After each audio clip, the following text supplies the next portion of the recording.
The Hidden Son, Chapter 1, The Weight of an Empty Box.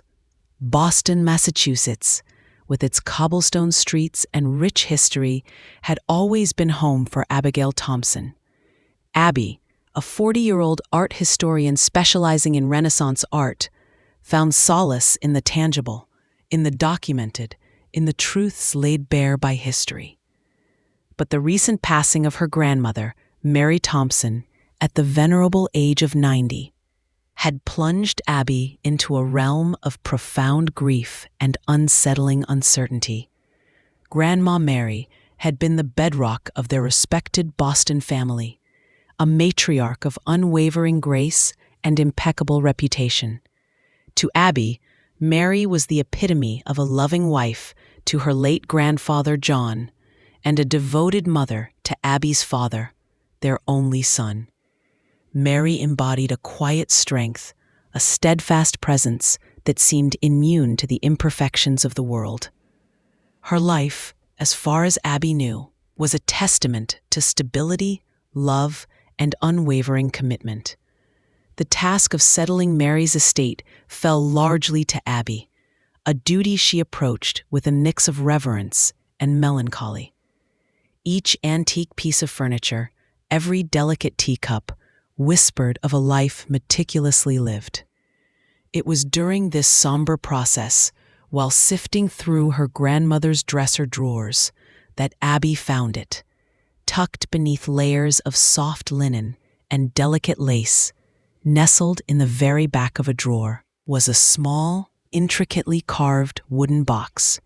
It wasn't an heirloom Abby recognized, and it certainly wasn't the ornate jewelry box Mary usually kept on her vanity. This one felt different, more personal, perhaps even clandestine. The wood was dark, smooth from years of handling, and it had no lock, just a simple, almost hidden clasp. Abby's heart beat a little faster. Mary had always been so private, so meticulously organized. This hidden box suggested something else entirely. With a surge of curiosity, tinged with a faint trepidation, Abby unlatched the clasp. Inside, there were no glittering jewels, no strands of pearls. Instead, the box held a small, carefully preserved collection of faded ephemera. Several brittle, yellowed letters tied together with a length of faded blue ribbon. A tiny, dried bouquet of wildflowers, their petals crumbling at the slightest touch. And finally, a single, sepia-toned photograph.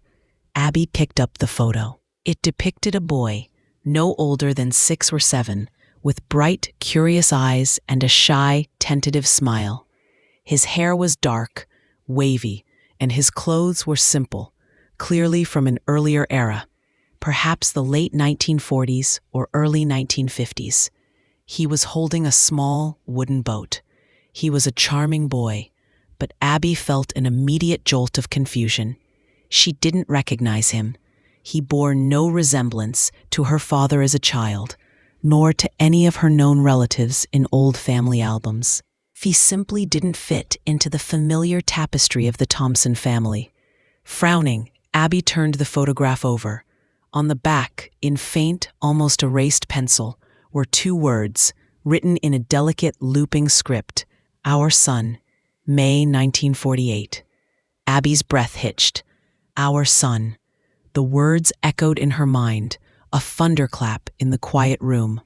Mary and John Thompson had only one son, Abby's father. The boy in the photograph was clearly not him. He looked nothing like her father, who was born much later. A wave of shock, disbelief, and a strange sense of betrayal washed over Abby. Her impeccable grandmother, the woman who epitomized virtue and unwavering devotion, had a hidden son, a family secret so profound, so meticulously buried, that it had never, not once, whispered its existence in 90 years. The carefully constructed world of Mary Thompson, and by extension, Abby's own understanding of her family's history, began to unravel. Thread by agonizing thread, Chapter 2. The Whispers of Maine. Abby's initial shock gave way to a cold, disorienting disbelief. Our son, May 1948. The words mocked her, challenging everything she thought she knew. She raced to her mother's house, clutching the small wooden box, the photograph, and the letters. Her mother, Mary's only child, listened with a mixture of confusion and growing horror as Abby recounted the discovery. When Abby handed her the photograph, her mother's face drained of color. "No," she whispered, shaking her head. This isn't possible. My mother, she wouldn't. This must be a mistake. A stranger's photograph, perhaps, or some kind of cruel joke." Her mother, who had idolized Mary, vehemently rejected the idea of a secret child. "I was her only child, Abby. She told me countless times. John was her first and only love. This is blasphemy." But Abby, with her art historian's keen eye for detail and her researcher's tenacity, couldn't dismiss it. The faded pencil script, the context of the hidden box, it all spoke of profound secrecy, not casual mistake. The boy in the photo felt too real, too present to be dismissed as a random stranger. And the dry bouquet, fragile as a forgotten promise, hinted at a deeper, more personal significance. Ignoring her mother's protests, Abby turned her attention to the letters. They were old, brittle, written in a masculine hand that was definitely not her grandfather John's. The ink had faded to a pale brown, but the words, though formal by modern standards, conveyed an aching tenderness, a profound longing. "My dearest Mary, another week passes, and I dream of you, and of our boy. He grows so fast. He has your eyes, my love. I'm working tirelessly, saving every penny. The sea is cruel, but it will bring us back together. Soon, my heart, soon I will return for you and our son. We will build our life, away from judgment. Hold fast to hope. Yours forever, Thomas." Thomas, not John. And the postmark, though barely legible on some, clearly indicated a small town in Maine, Portsmouth Inlet, Maine. Portsmouth Inlet, a small, remote fishing village. The pieces began to click into place. Mary, a young woman from a prominent Boston family, would have spent summers at a family cottage on the Maine coast. It was a common practice for wealthy families to escape the city heat. It was during one of those summers, perhaps, that she met this Thomas. The idea of her grandmother, a woman whose life had always seemed so meticulously laid out, engaging in a secret, passionate love affair and bearing a child out of wedlock, was almost beyond comprehension. It was a scandal, a tragedy, a shattering of the perfect image Abby had held for 40 years. Driven by an insatiable need for answers, a profound desire to understand the silent suffering etched into those faded letters, Abby decided to go to Portsmouth Inlet. Her mother, still in a state of shock and denial, refused to join her. "This is a fool's errand, Abby. Leave the dead to rest. Leave mother's memory undisturbed." But Abby couldn't. This wasn't just about disturbing the past. It was about honoring a hidden truth, a secret life that deserved to be known. She packed a small bag, armed with the photograph, the letters, and a desperate hope that somewhere in that quiet coastal town she would find the missing pieces of Mary's story, the story of our son. Chapter 3. The Whispers of Portsmouth Inlet. Portsmouth Inlet, Maine, was a place time had largely forgotten. The small fishing village clung stubbornly to the rocky coast, its clapboard houses weathered by salt and wind, its rhythm dictated by the tides. It was the kind of place where secrets could be kept for generations, buried beneath layers of tradition and stoic silence.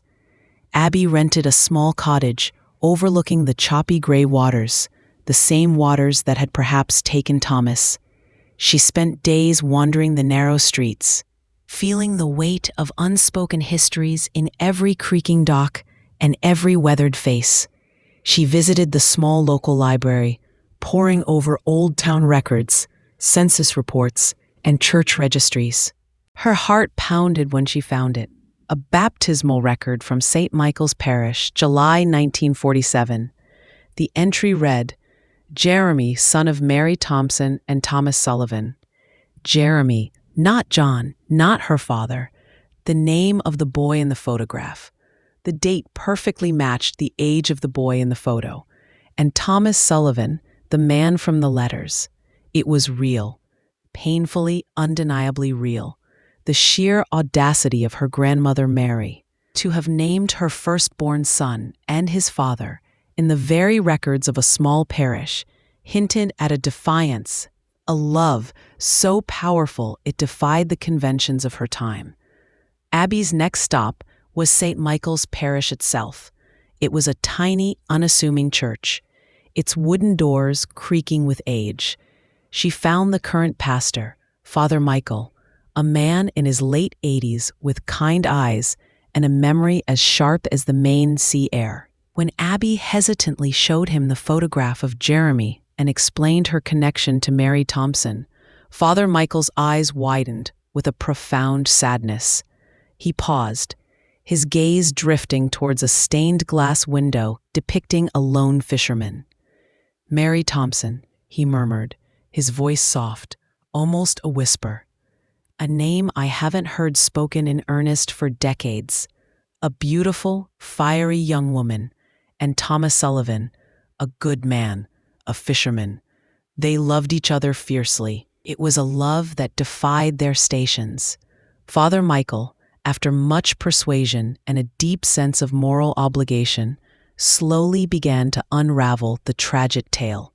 Mary, a young woman from a wealthy Boston family, met Thomas, a local fisherman, during her summer visits. Their love was instant, passionate, and utterly forbidden by Mary's prominent old money family.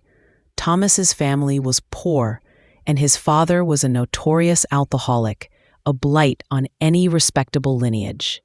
Mary and Thomas. Father Michael recounted, his voice heavy with the weight of history. They married in secret, a quiet ceremony, just the two of them, a witness and myself, then a much younger priest. They were so desperately in love. And then Jeremy was born, a beautiful, healthy boy, their secret son. But their happiness was brutally short-lived. A fierce storm, one of the worst in Maine's history, swept through Portsmouth Inlet in the spring of 1948.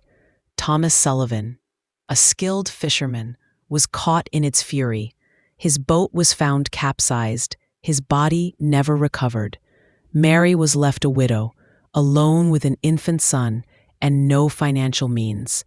Her family, Father Michael continued, his voice hardening. They descended like vultures. They insisted her secret marriage, her illegitimate child, as they called him, would ruin their family's reputation, their standing in Boston society. They forced her to give up Jeremy. They told her he would be better off with a family who could provide for him, that she couldn't care for him properly. They arranged for him to be adopted, quietly, swiftly, to a family that was moving out of state.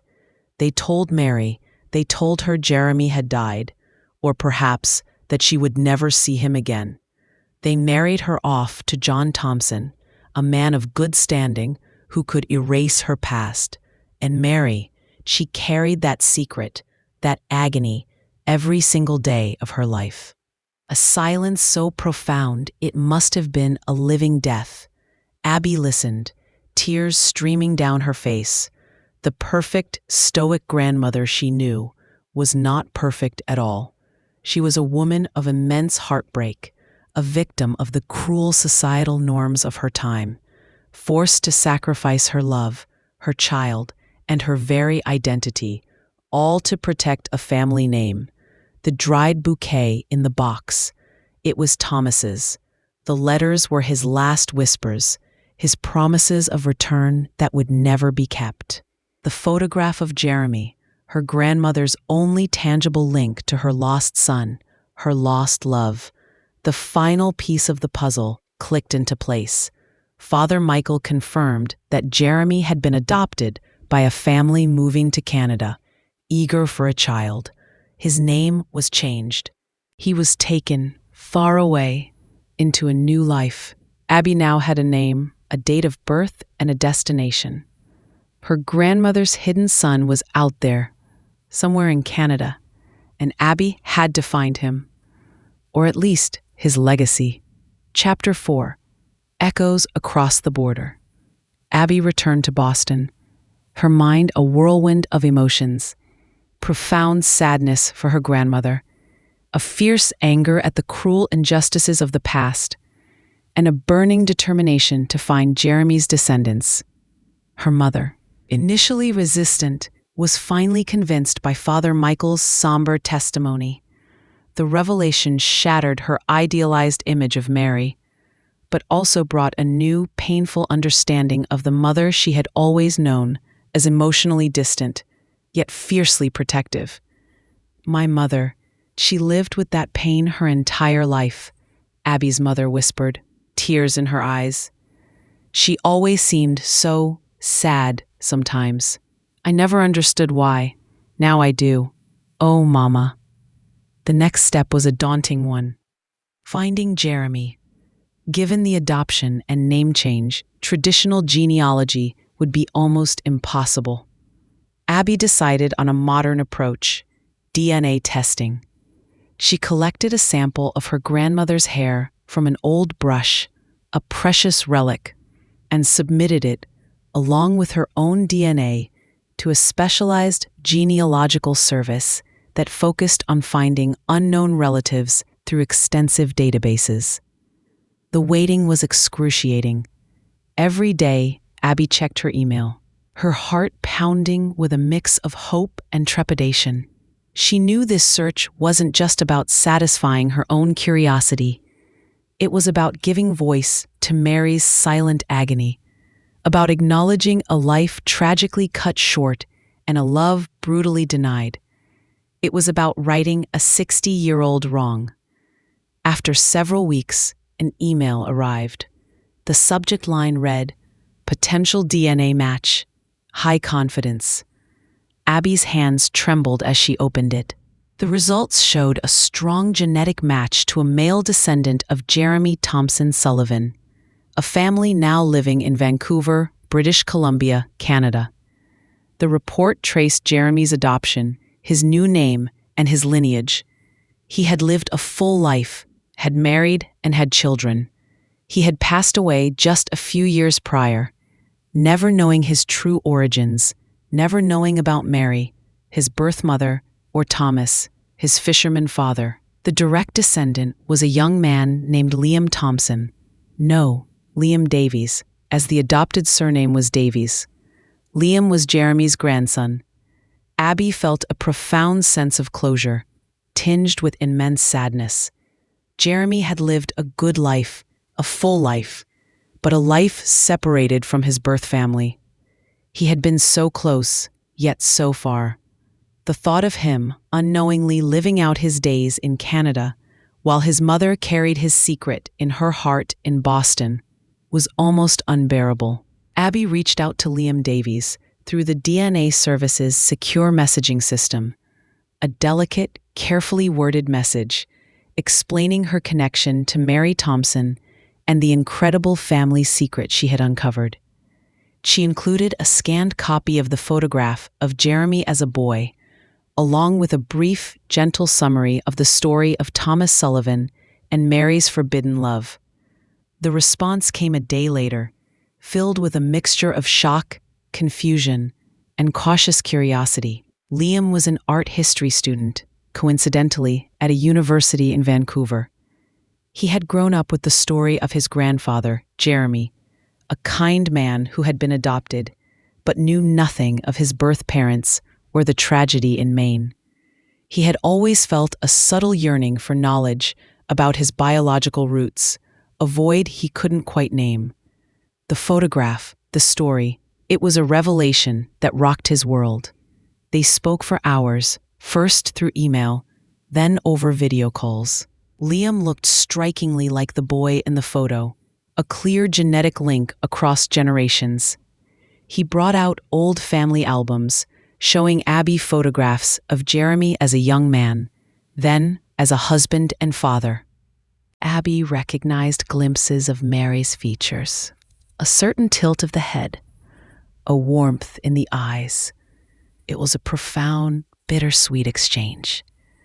Two branches of a family, separated by a heartbreaking secret and a forced adoption, finally finding their way back to each other. Not through a grand reunion, but through a shared past, a hidden truth. Chapter 5. The Unveiling of Jeremy. The decision was made for Abby to travel to Vancouver to meet Liam in person.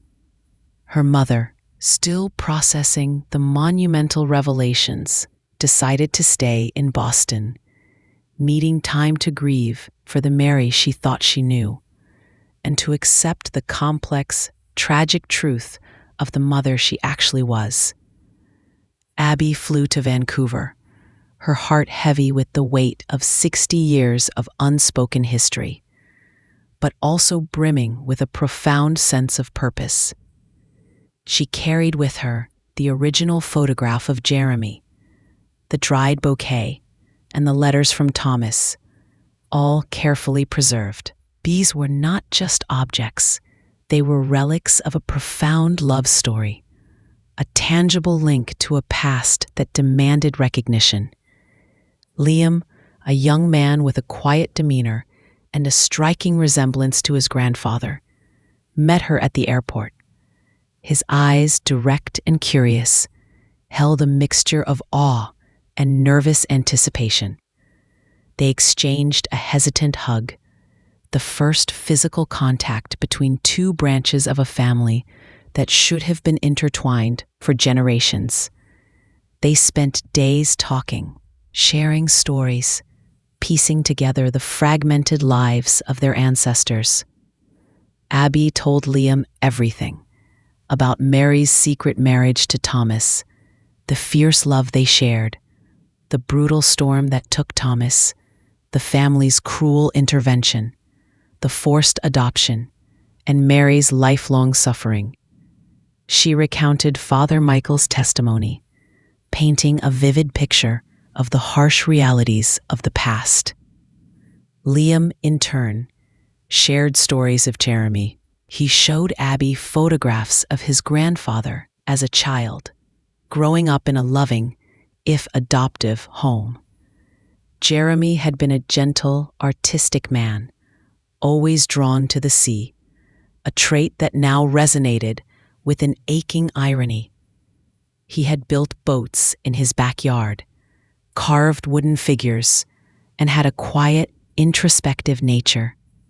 He had carried a sense of unspoken yearning, a feeling of missing something fundamental that his family had always attributed to his adopted status. He always said he felt a deep connection to the ocean, Liam mused, looking at a photograph of Jeremy as an old man, gazing out at the Pacific. He said it felt like home, but he never knew why. Now I do. It was his father, Thomas. The sea was in his blood. Abby presented Liam with the cherished contents of Mary's wooden box. Liam held the faded photograph of Jeremy as a boy, his own eyes mirroring the curious gaze of his grandfather. He touched the brittle petals of the dried bouquet, the last tangible link to Thomas, his birth grandfather. He read the letters, Thomas's heartfelt promises, his longing, his tragic hope. Tears streamed down Liam's face. He never knew, he whispered, holding the photograph of his grandfather. My grandfather, Jeremy, never knew his mother loved him so much. that his father fought so hard for them.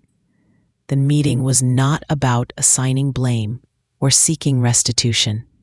It was about understanding, about healing, about filling in the blanks of a history that had been deliberately erased.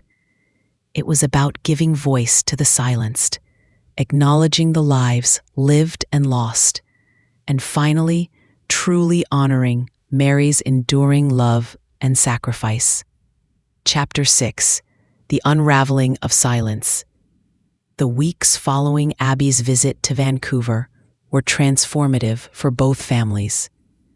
The revelation of Jeremy's true origins, of Thomas and Mary's tragic love story, rippled through Liam's Canadian family.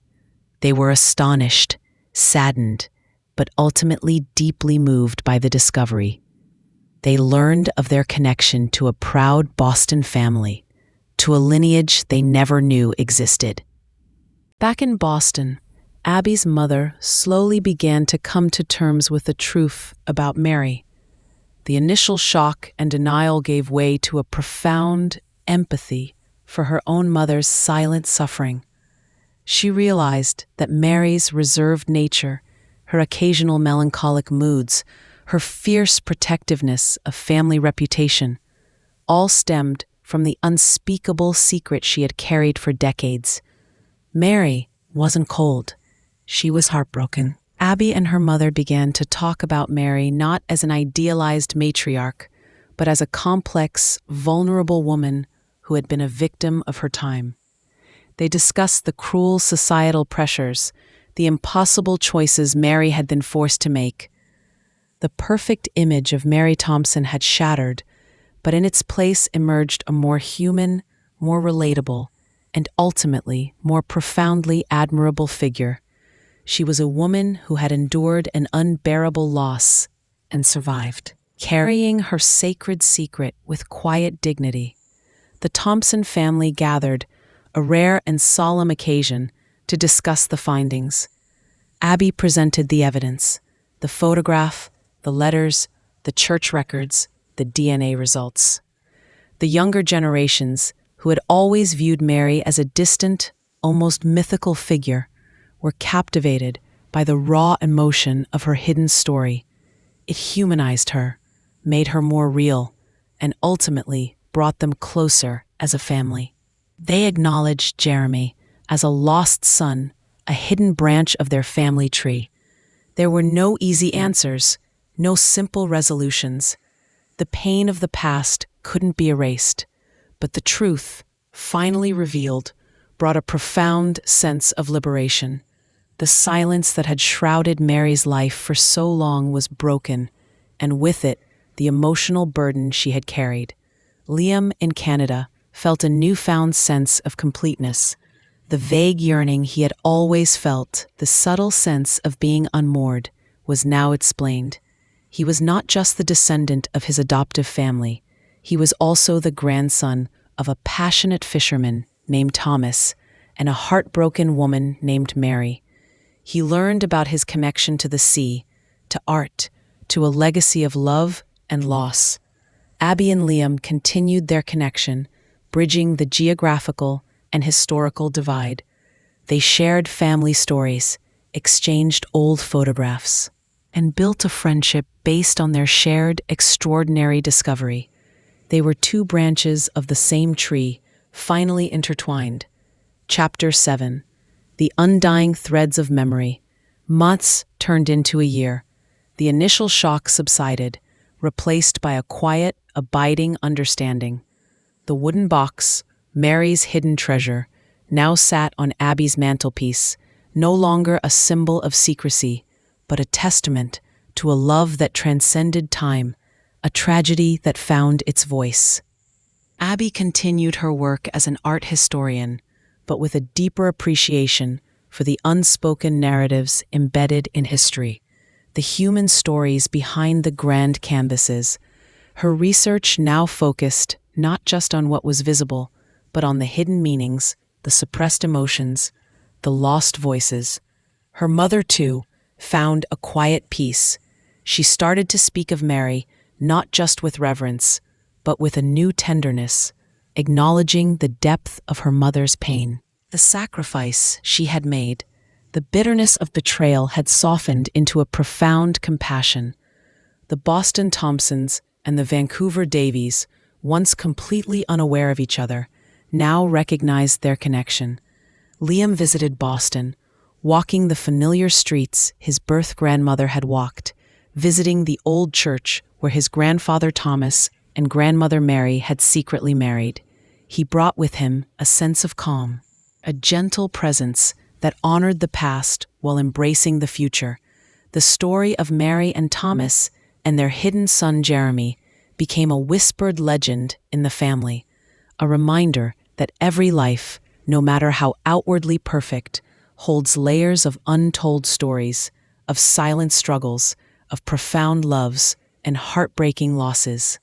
It was a testament to the enduring power of family, of love, and of the human spirit's capacity to endure, to suffer, and ultimately to find its truth, even across decades and generations. Abby learned that sometimes the greatest acts of love are hidden in plain sight, carried in silence, and revealed only when the time is right. Her grandmother, Mary, was not the perfect, unblemished matriarch she had always believed her to be. She was something far more profound, a woman who loved fiercely, suffered silently, and left behind a legacy not of perfection, but of enduring, resilient, and ultimately undeniable love. The boy in the photograph, the one marked "Our Son," was no longer a secret. He was a beacon, guiding them all to a deeper understanding of who they were and who they were meant to be.